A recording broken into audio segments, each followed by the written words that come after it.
معاشر المسلمين رحمكم الله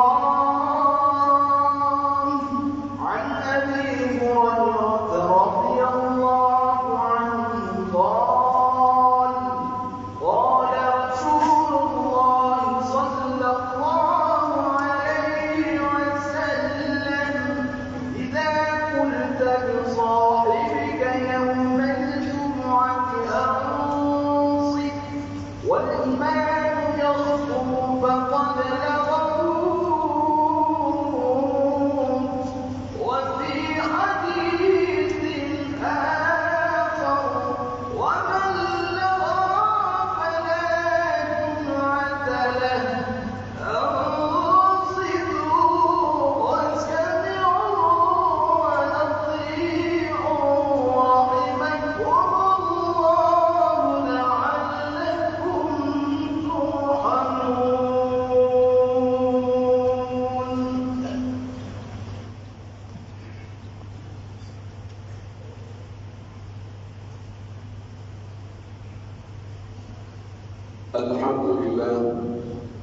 الحمد لله رب العالمين والعاقبة للمتقين ولا عدوان إلا على الظالمين. أشهد أن لا إله إلا الله وحده لا شريك له وأشهد أن سيدنا ونبينا محمدا عبده ورسوله سيد الأولين والآخرين وإمام الأنبياء والمتقين. اللهم صل وسلم وبارك على سيدنا محمد وعلى آله وأصحابه أجمعين. أما بعد فيا أيها المسلمون رحمكم الله اتقوا الله حق تقاته ولا تموتن إلا وأنتم مسلمون. Saudara-saudara sidang Jumat yang berbahagia, melalui mimbar khutbah Jumat pada hari ini, kami selaku khatib mengajak pribadi kami terutama dan saudara-saudara sidang Jumat yang berbahagia untuk selalu meningkatkan ketakwaan kepada Allah Subhanahu wa Ta'ala. Takwa dalam arti kata yang sebenarnya, takwa di dalam perkataan, takwa di dalam perbuatan, takwa di dalam seluruh aktivitas keseharian, takwa dengan menjalankan segala perintah Allah dan menjauhkan diri dari segala larangannya. Mudah-mudahan dengan modal takwa itu kita akan tergolong dalam firman Allah Subhanahu wa Ta'ala yang sekaligus merupakan janji daripadanya, sebagaimana yang tersebut di dalam surah Maryam ayat 63 yang berbunyi, A'udzu billahi minasyaitonir rajim, tilkal jannatu allati nurithu min ibadina man kana taqiyyan. Itulah surga yang akan kami wariskan kepada hamba-hamba kami yang bertakwa. Saudara-saudara sidang Jumat yang budiman, manusia diciptakan oleh Allah Subhanahu wa Ta'ala sebagai makhluk yang paling sempurna penciptaannya. Allah Subhanahu wa Ta'ala tegaskan dalam firman-Nya ayat 4 dari surah At-Tin, laqad khalaqnal insana fi ahsani taqwim. Kesempurnaan penciptaan manusia itu dengan diberikannya kepada manusia berupa panca indera, pendengaran, penglihatan, dan lain-lainnya. Dengan panca indera itu, manusia mempunyai satu potensi, kekuatan, kemampuan untuk menerima berbagai ujian dan cobaan dari Allah Subhanahu wa Ta'ala sebagai penciptanya. Allah Subhanahu wa Ta'ala jelaskan, Di dalam firman-Nya ayat 2 dari surah Al-Insan atau surah Ad-Dahr, Inna khalaqnal insana min nutfatin amsyadin nabtalihi faja'alnahu sami'an basira. Sesungguhnya kami telah ciptakan manusia dari tetesan sperma yang bercampur dengan ovum. Kami akan uji manusia itu, maka kami jadikan buat manusia itu pendengaran dan penglihatan. Ketika manusia yang sempurna penciptaannya itu mengikrarkan keimanannya kepada penciptanya Allah Subhanahu wa ta'ala, amanna billah, beriman sepenuhnya, percaya sepenuhnya kepada Allah Subhanahu wa ta'ala, dipastikan manusia itu sudah memasukkan dirinya ke dalam sebuah lingkaran, ke dalam sebuah sistem. Ia tidak bisa keluar dari lingkaran dan sistem itu kecuali setelah mendapatkan ujian dan cobaan dari penciptanya Allah Subhanahu wa ta'ala. Ujian dan cobaan yang disampaikan bukanlah merupakan sesuatu yang baru, tetapi sudah disampaikan kepada umat sebelumnya. Ujian dan cobaan disampaikan untuk mengetahui kualitas keimanan yang dimiliki. Apakah keimanan yang dimiliki itu adalah keimanan yang murni dan sejati, atau sebaliknya keimanan yang dimiliki itu adalah keimanan yang palsu dan bahkan imitasi. Allah Subhanahu wa ta'ala jelaskan dalam firman-Nya ayat 2 dan 3 dari surah Al-Ankabut, ahasiban nasu ayyutraku ayyakulu amanna wa hum la yuftanun wa laqad fatanna alladziina min qablihim fala ya'lamanna Allahu alladziina shadaqu wa la ya'lamanna al-kadhibin. Apakah manusia mengira setelah mereka mengatakan, setelah mereka mengikrarkan amanna, kami beriman, akan dibiarkan begitu saja tanpa disampaikan kepada mereka ujian dan cobaan? Dan sesungguhnya ujian dan cobaan telah disampaikan kepada orang-orang sebelum mereka, agar Allah Subhanahu wa ta'ala mengetahui siapa di antara mereka yang imannya benar dan siapa pula di antara mereka yang imannya dusta. Ada dua macam ujian dan cobaan yang disampaikan oleh Allah kepada hamba-hambanya yang beriman. Yang pertama, segala sesuatu yang tidak menggembirakan, segala sesuatu yang mengecewakan, segala sesuatu yang membuat kita sedih, keluarga kita sedih, teman-teman dekat kita pun ikut sedih bersama kita. Al-Quran menyebutnya dengan berbagai term. Terkadang digunakan sebagai imtihan, disebut sebanyak 15 kali. Yang kedua disebut sebagai fitnah, disebut sebanyak 22 kali. Terkadang disebut pula sebagai musibah dan bala, masing-masing 11 kali dan 46 kali.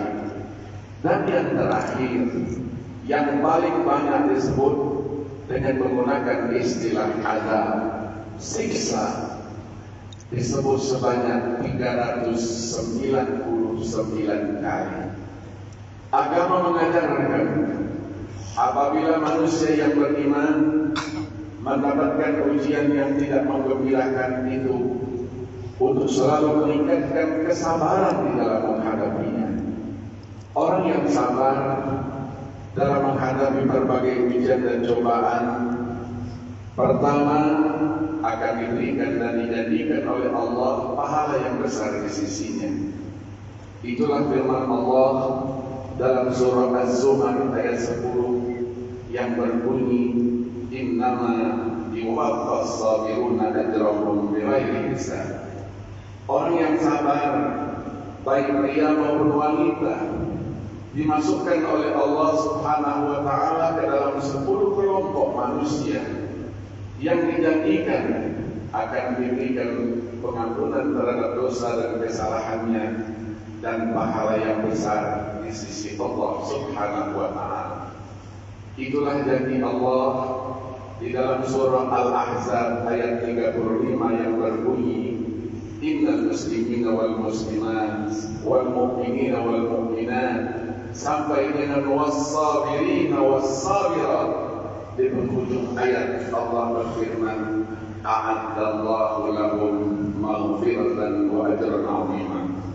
Disediakan bagi mereka pengampunan terhadap dosa dan kesalahan dan pahala yang besar di sisi Allah Subhanahu wa Ta'ala. Yang kedua adalah ujian dalam bentuk segala sesuatu yang menggembirakan kita, membuat kita senang. Keluarga, sanak famili dan teman-teman dekat kita pun ikut menjadi senang. Al-Quran menyebutnya dengan istilah nikmat. Nikmat wajib disyukuri. Sekecil apapun nikmat yang Allah berikan kepada kita, kita diperintahkan untuk mengungkapkannya dan dilarang kita untuk menyembunyikannya, apalagi ingkar terhadap nikmat itu. Itulah yang sering disebut sebagai kufur terhadap nikmat. Itulah yang disampaikan oleh salah seorang ulama Ar-Raghib Al-Asbahani yang meninggal 502 Hijriah. Beliau mengatakan bahwa mensyukuri itu adalah mengangkat nikmat yang diberikan oleh Allah sebagai al-mun'im itu ke atas permukaan, menjadi sesuatu yang nyata. Sekecil apapun kita harus mensyukurinya dan dilarang kita untuk menyembunyikannya. Allah Subhanahu wa Ta'ala berfirman di dalam ayat 7 surah Ibrahim, wa in ta'adzana rabbukum la in syakartum la azidannakum wa la in kafartum inna 'adzabi lasyadid. Kita wajib mensyukuri. Ketika kita dapat mensyukuri itu, Allah Subhanahu wa Ta'ala berjanji akan memberikan tambahan terhadap nikmat itu. Jika dia sedikit menjadi banyak, jika dia banyak akan menjadi lebih banyak lagi. Tetapi ancaman bagi orang-orang yang tidak bisa bersyukuri nikmat dan karunia-Nya, Allah Subhanahu wa Ta'ala sudah siapkan azab dan siksanya yang pedih. Terlalu banyak nikmat yang Allah berikan kepada kita. Kalau kita jujur dan merenung dengan seksama, dengan hati yang bersih dan pikiran kita yang mendalam, dari sejak kita membuka mata bangun dari tidur sampai dengan kita ingin menutup mata untuk tidur kembali, tidak ada satu detik pun dari perjalanan kehidupan kita itu yang hampa dari nikmat-nikmat Allah Subhanahu wa Ta'ala. Maka dari itulah dipastikan manusia tidak akan mampu menghitung berbagai nikmat yang Allah berikan ini dengan cara apapun yang mereka lakukan. 2 kali Allah Subhanahu wa Ta'ala berfirman. 1 kali di dalam surah Ibrahim ayat 34 dan 1 kali lagi di dalam surah An-Nahl ayat 18. Wa in ta'uddu nikmatallahi la tuhsuha. Jika kalian berusaha untuk menghitung nikmat-nikmat Allah, maka dipastikan kalian tidak akan mampu menghitungnya. Kalau kita cermati ketika membaca ayat-ayat ini, terdapat ketidaksamaan penulisan kata-kata nikmat. Di dalam surah Ibrahim, nikmatnya ditulis dengan taknya terbuka, sementara di dalam surah An-Nahl ditulis dengan takna yang marbuthah tertutup. Apa rahasia di balik itu? Para ulama menggunakan ilmu rasam, didekati dengan ilmu rasam Utsmani, memberikan jawaban. Kalau nikmatnya menggunakan tak yang terbuka, berarti dia termasuk dalam kategori fi'il, kata kerja. Wal fi'lu yataqayyadu bi zamanin mu'ayyanan, qad yakunu madiyan wa qad yakunu mudhari'an wa qad yakunu mustaqbalan. Mungkin untuk masa lalu, sekarang, dan akan datang. Ketika nikmat menggunakan tulisan dengan tak marbutah, maka ia termasuk dalam kategori isim. Wal ismu la yataqayyadu bi zamanin mu'ayyan. Dia tidak diikat dengan waktu tertentu. Maka terlalu banyak nikmat yang Allah berikan kepada kita. Salah satu nikmat yang sedang kita rasakan adalah dilaksanakannya, digelarnya musabaqah tilawatul Quran nasional yang ke-29 di Provinsi Kalimantan Selatan. Setelah menjadi tuan rumah 52 tahun yang lalu pada tahun 1970. Ini adalah salah satu nikmat yang harus kita syukuri. Satu minggu penuh Kalimantan Selatan diperdengarkan bacaan-bacaan Al-Quran yang digelar dalam musabaqah itu. Apakah dalam cabang tilawahnya, qiraatnya, tafsirnya, fahmil Qur'annya, syarhil Qur'annya, kaligrafinya, penulisan karya ilmiahnya, semuanya ini adalah bahagian daripada nikmat yang harus kita syukuri. Orang yang membaca Al-Quran mendapatkan satu kemuliaan tersendiri. Barang siapa yang ingin berkomunikasi dengan Allah Subhanahu wa Ta'ala sebagai penciptanya, jalannya antara lain dijelaskan oleh junjungan Nabi besar Muhammad sallallahu alaihi wasallam dalam sabdanya, "Man arada an yatakallama ma'allah falyaqra'il Qur'an." Siapa yang ingin berkomunikasi dengan Allah, maka bacalah Al-Quran. Membaca Al-Quran tidak sama dengan membaca yang lain. Membaca Al-Quran mempunyai nilai yang sangat besar di sisi Allah Subhanahu wa Ta'ala.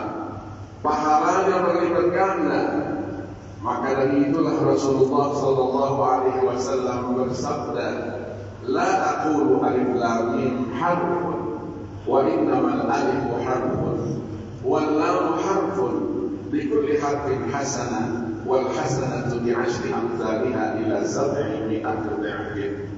Aku tidak mengatakan alif lam mim itu satu huruf, tetapi alifnya satu, lamnya satu, mimnya satu. Setiap satu huruf mendapatkan satu kebajikan.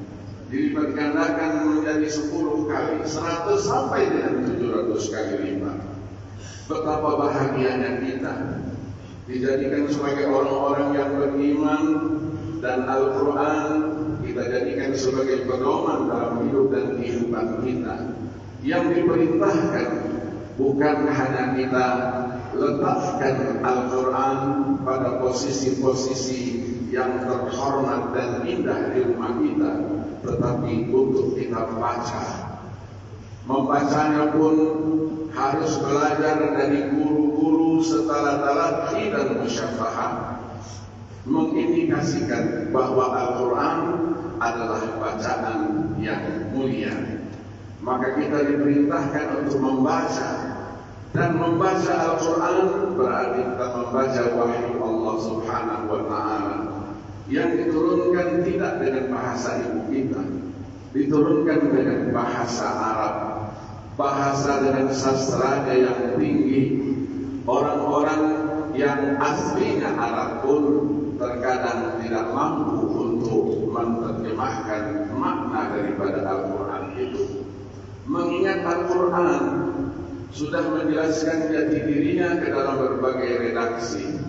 Hudal lil muttaqin pada ayat 2 surah Al-Baqarah, petunjuk bagi orang-orang yang bertakwa. Hudal linnasi wa bayyinatin minal huda wal furqan dalam ayat 185 dari surah Al-Baqarah, dan juga dalam ayat 174 dari surah An-Nisa.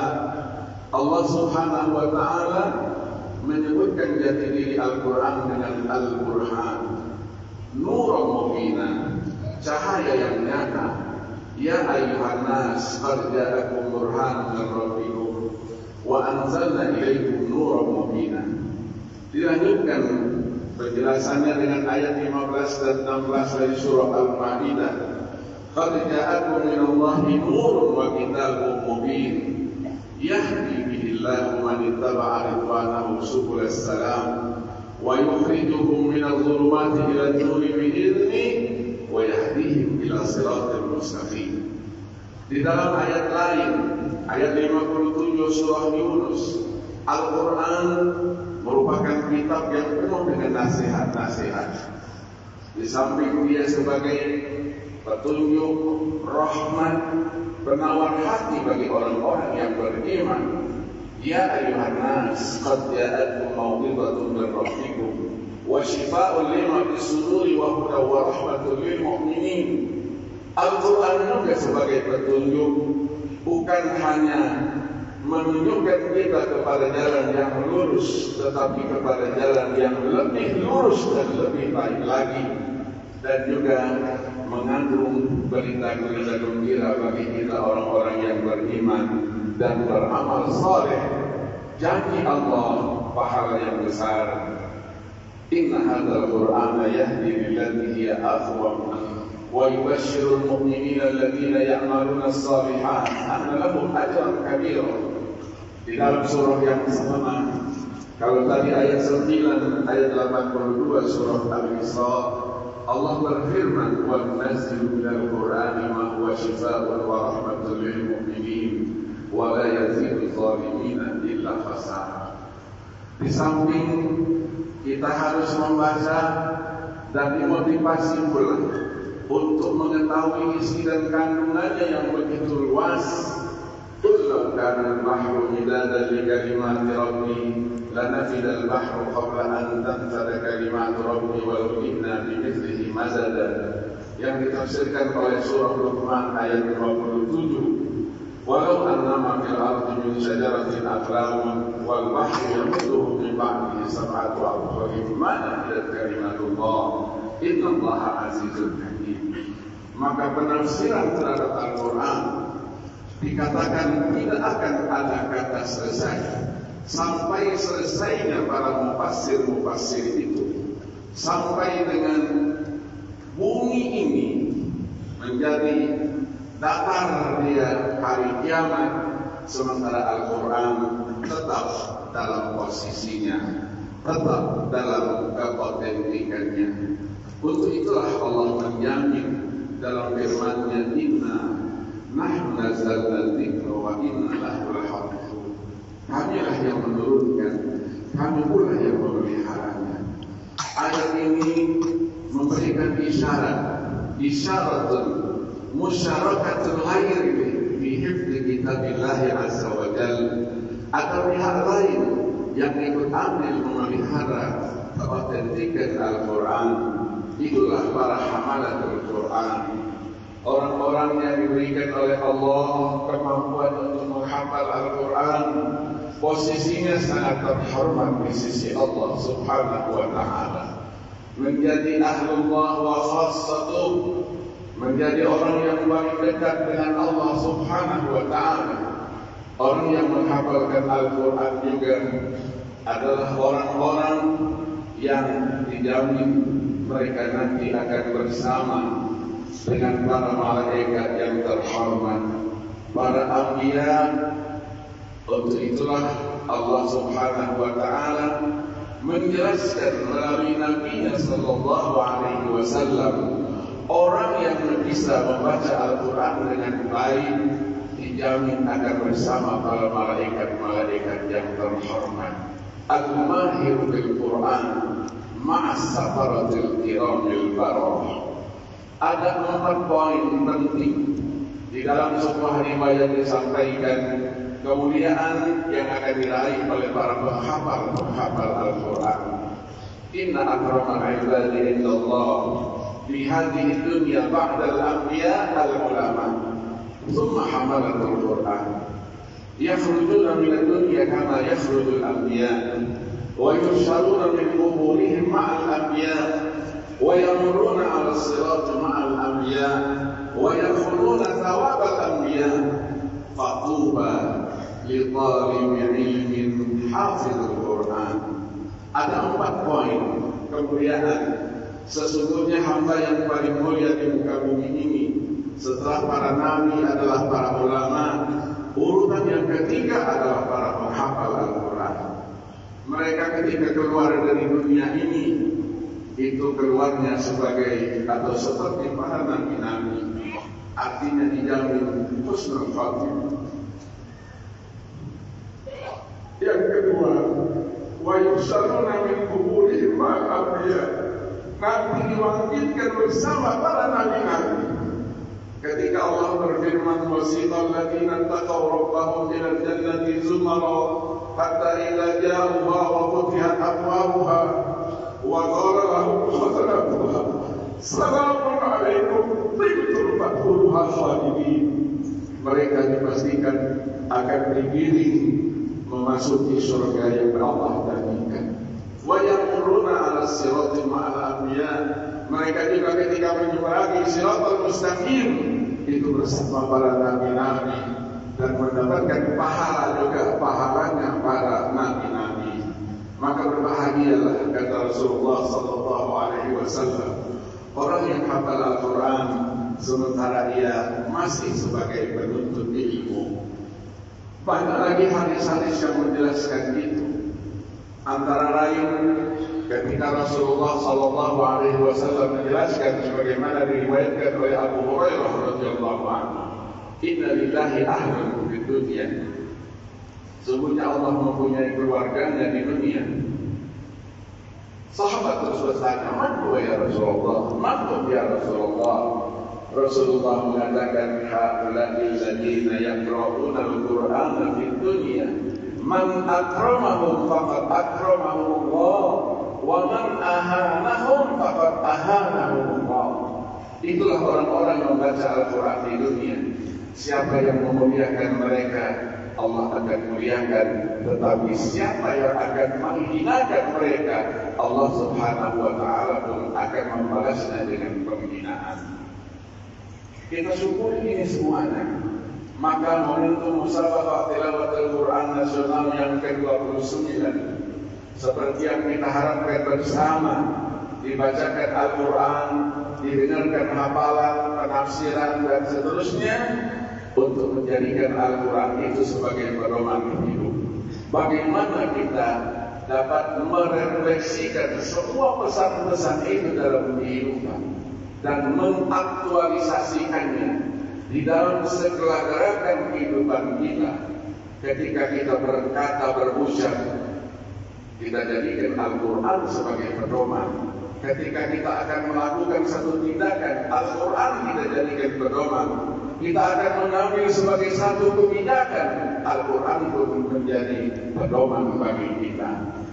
Berbahagia masyarakat Kalimantan Selatan yang pada minggu-minggu ini merupakan event yang besar yang digelar 2 tahun sekali, harus dimanfaatkan dengan sungguh-sungguh sehingga memotivasi kita untuk selalu dekat dengan Al-Quran, memotivasi anak-anak kita supaya cinta kepada Al-Quran, dan kita jadikan Al-Quran bahagian yang tidak terpisahkan dari perjalanan kehidupan kita.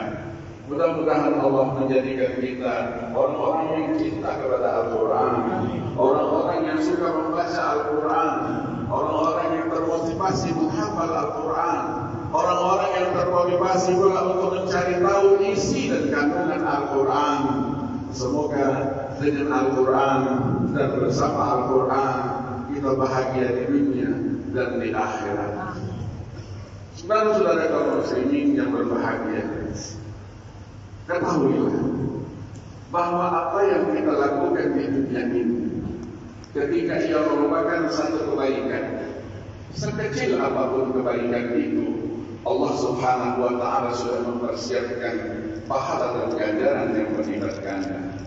Tetapi sebaliknya, Ingatlah, apabila kita dalam kehidupan dunia ini melakukan pelanggaran terhadap ajaran-ajaran Allah Subhanahu wa Ta'ala, sekecil apapun, Allah Subhanahu wa Ta'ala juga sudah persiapkan azab dan siksanya yang pedih. Pertanyaannya, apa yang sudah kita siapkan ketika kita menghadap mahkamah Allah yang Maha Adil itu? Jawabannya, mari kita renungkan firman Allah Subhanahu wa Ta'ala di dalam surah Al-Hasyr ayat 18 yang berbunyi, A'udzu billahi minasyaitonir rajim. Ya ayyuhalladzina amanu taqullaha wal tanzur nafsum ma qaddamat lighad wattaqullaha innallaha khabirun bima ta'malun. Wahai orang-orang yang beriman, bertakwalah kalian kepada Allah, dan hendaklah setiap pribadi memperhitungkan apa yang sudah dia persiapkan untuk hari besok. Bertakwalah kalian kepada Allah, sesungguhnya Allah Maha mengetahui terhadap apa yang kalian kerjakan. Barakallahu li wa lakum fil Qur'anil azim wa nafa'ani wa iyyakum bima fihi min al-ayati wa dzikril hakim wa taqabbal minni wa minkum tilawatahu innahu huwas samiul 'alim. Aqulu qawli hadza wa astaghfirullahal 'azim li wa lakum wa lisa'iril muslimina wal muslimat wal mu'minina wal mu'minat